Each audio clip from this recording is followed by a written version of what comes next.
मा बेलाय मा मोनजादों केक लादु दे हेलौ लोगोफोर बरायबाय नोंथांमोन बयखौबो आंनि नैबे मोनसे गोदान भिडिअआव आङो दिनै नोंथांमोननि थाखाय मोनसे गोदान भिडिअ लाबोनो हास्थायदों लोगोफोर दिनैनि बे भिडिअआनो जागोन जोंहा गलमा बाप्टिस्ट गिर्जानि जागोन दे लोगोफोर मानो होनना बुङोब्ला जोंहा गलमा बाप्टिस्ट गिर्जाया दिनै गोबाव बोसोरनि उनावहाय दिनै गंसे इसोर खुलुमसालि न' मोनफुंनो हाबाय आरो बेखौनो दिनै ग्रेन्ड अपेनिं खालामनो थांगासिनो बेखौ आङो नोंथांमोननो दिन्थिगोन जोंहा बेयाव मोजां हाबाफारि जागोन जोंहा बिदिनो आङो माखासे जोंनि गलमा मण्डलिया माब्ला गायसनजादोंमोन आरो माब्ला समनिफ्राय मण्डलि हिसाबै गलमाया जाखो आङो बेफोरनि गुवारै नोंथांमोननो दिन्थिलांगोन आरो जोंहा बे गिर्जा न' गोदान लुनायाव बेसेबां माबायदि थांखिजों बेखौ लुफुंनो हादों आङो बेखौ नोंथांमोननो डिटेल्सै फोरमायलांनो थांगासिनो आरो बेयाव मोनसे मोजां हाबाफारि जागोन आरो बे हाबाफारिखौ आङो नोंथांमोननो शेयार खालामलांगोन नोंथांमोना आंजों लोगोसे फैफाबाय थादो आरो नायलांबाय थादो आरो ना लोगोफोर दे आङो दिन्थिलांबाय थागोन नोंथांमोननो आरो जोंहा बे बेखेवनाय हाबाफारिनिफ्राय लानानै जोबजासिम प्रग्रामखौ आङो नोंथांमोननो दिन्थिनो आरो शेयार खालामनो नाजागोन आरो ना लोगोफोर दे अब्ला लोगोसे नोंथांमोना आंजों लोगोसे फैफाबाय थादो आरो ना जोंनि गलमा गिर्जा न'आ नैबेमोन आरो ना बेनिफ्राय जोंहा दिनै मा होनना बुङो जोंनि गलमा मण्डलिया नाजा दिनै मोनसे गोदान न' लुफुंनो हाबाय आरो ना लोगोफोर बेनो जाबाय नैबेनो आरो दै जाहा गिर्जा न'आ नैबेनो दिनै गोदान अपेनिं खालामनाय गिर्जा न'आ नैबेनो नुबाय दा लोगोफोर जोंहा बे न'आ गासै मा होनना बुङो जोंनि गलमा मण्डलिया दा दिनैनि तारिखसिम जोंहा खै बोसोर जाखो आङो नोंथांमोननो बुंना होनो जोंहा बे गलमा मण्डलिया जादों फेल'शिप हिसाबै 2004आव गायसनजादोंमोन आरो बिनि उनाव मण्डलि हिसाबै स्वीकृति मोन्दोंमोन जोंहा 2012आव जोंहा मा होनना बुङो मण्डलि हिसाबै बे स्वीकृति मोनबाय बिबिसिनिफ्राय बेनिफ्राय बिनि उनाव जोङो गोबाव सम नाजा थांनाय मे दानाव नैबे न'खौ लुनो थाखाय अपेनिं खालामदोंमोन मा होनना बुङो फाउन्डेसन खालामजेनदोंमोन थांनाय मे दानाव 2024नि मे दानाव बेखौ जोङो इन'ग्रेसन खालामदोंमोन आरोना बेनिफ्राय दिनै फैयै डिसेम्बर 15 तारिखआव जोंहा बियो आबुं महर मोननो हाबाय आरो बे डिसेम्बर 15 तारिखआवनो 2024नि डिसेम्बर दाननि 15 खालाराव बेखौ अपेनिं खालामनाय जाबाय आरो बेयाव हाबबाय आरोना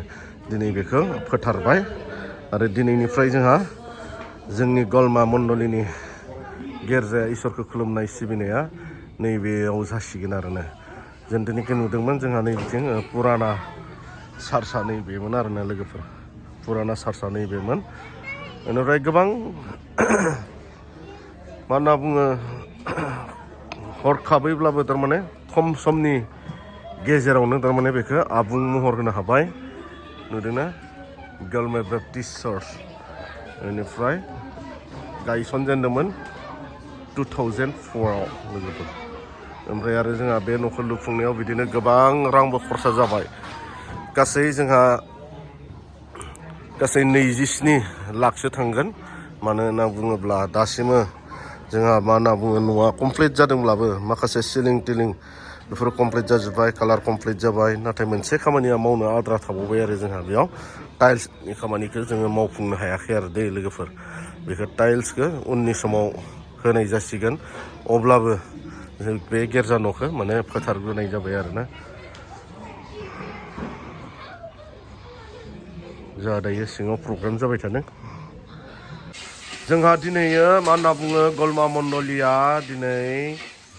गोदान गिर्जा न' बेखेवनाय हाबाफारिमोन आरो दे बे गिर्जा बेखेवनाय हाबाफारियावनो जोंहा रंजानायजों आरो मोनसे पार्टि जानायनि पार्टि जागोन आरोना मेथाइ संनाय खावनायाव होगासिनो जोंहा लाहार फाहार लागासिनो संनाय खावनाय रंजानायजों मोनसे गोदान इसोरखौ खुलुमसालि न' लुनो हानायनि थाखाय रंजानायजों बे पार्टि एरेन्ज खालामनाय जादों बेनिफ्राय जोंहा नै बिथिं नै होगासिनो संनाय खावनाया जोंहा नैबे जाहैबाय दाउ बेदर लकेल दाउ होगासिनो साल्थाया थिग दङ जोंहा संनाय खावनायाव बिथांमोना सिगांनि भिडिअआवबो नुबोखादों नोंथांमोना बेनिफ्राय आरो नै बिथिं जोंहा जाहैबाय सबजि संदों बिथां प्रतुल बसुमतारी आरो नै बिथिं जाहैबाय जोंहा रिंखां दैमारि बसुमतारि बिथाङाबो मावनाय दांनायाव ओरैबायदि एक्सपार्ट दै मानो होनना बुङोब्ला बिदिनो रायजोनि माबा मोनसे प्रग्रामफोर जायोब्ला हाबाफोर जायोब्ला बा मण्डलियाव माबा मोनसे बिदि संनाय खावनायनि खामानिफोर जायोब्ला बिथांमोना मैखोमै बाहागो लायो आरोना संनाय खावनायाव दा बिथाङा अमा बेदर संगोन बेयाव ओमफ्राय आरो जोंहा नै बिथिं जाहैबाय जितु नाथ बिथाङा जाहैबाय अमा मास्टार अमा गोदानाय बेदर जगार होनाय दाउ जगार होनायाव मोजां बेनिफ्राय आरो जोंहा नै बिथिं ओंखाम डिपार्टमेन्ट जोंहा दङ रितु दैनाय बिथिं जोंहा सनेस्वर दङ बेनिफ्राय आरो जोंहा नैबे मोनफ्रोमबो प्रग्राम जायोब्ला जोंनियाव बरदिन जा गोदान बोसोर जा नैबे बिथाङा मेनेजार मोनो दै मेनेजार बिथांखौ होनाय जायो माने बुहुत खम बाजेटनि गेजेराव थारमाने बिथाङा जाहोनो हायो आरो ना बेनिखायनो बिथांखौ मेनेजार होनाय जायो जायखौ बुंदों नितु खारबाय बिथाङा लाजिनानै बेनिफ्राय नै बिथिं नै जोंहा सेंग्राफोरा जोंनिया थारमाने गलमायाव सेंग्राफोरखौ मायाव बाहायो मिथिबाय संनाय खावनायाव बेसेबां थारमाने बिथांमोनखौ एक्टिभ माबा होआ आरो थारमाने जोङो बिथांमोनखौ सालाद बनायनायनिफ्राय लाना थांनानै फोरोंलाङो आरो ना प्रथम सालादाव होग्रोयो आरो इयुथखौ ओमफ्राय बिनि उनाव आपग्रेड खालामलांबाय थायो आरो दायो नैबेयो बिथाङा एसे आपग्रेड जालांबाय मा होनना बुङो बिथांखौ सालादाव दोननाय जाला दायो संनायथिं लांजेनहांबाय आरो सालादनिफ्राय थारमाने जोङो ट्रेनिं होलाङो दै सालाद बनायनायनिफ्राय ट्रेनिं होलांनानै ओमफ्राय संनायथिं लाङो जोंहा मोनसे मोजां हाबाफारिजों लोगोसे जानायनि प्रग्राम जागोन बेयाव दायो आङो दिन्थिगोन लोगोफोर आइटेमानो जाबाय जोंहा मा होनना बुङो अमा दाउ ना सबजि दालि आरो बिदिनो गोबां आइटेम थागोन आरो ना दे लोगोफोर नायलांबाय था दिन्थिलांबाय थागोन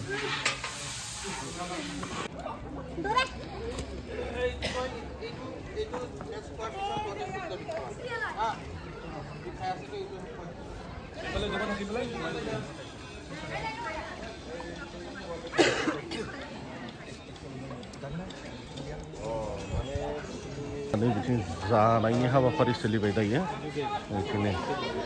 गिर्जा गोदान अपेनिं खालामनायनि पार्टि आरो ना बेयो लोगोफोर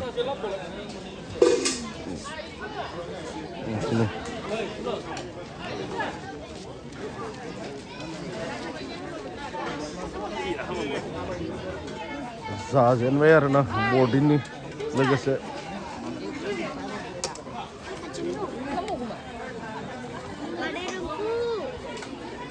मा बेलाय मा मोनजादों केक लादु दे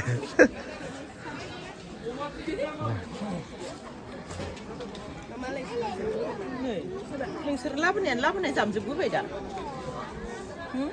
नोंसोर न' सिङाव हाबसिना थायो जों बेवहाय होखानाय जों डाइरेक्ट सफैखादों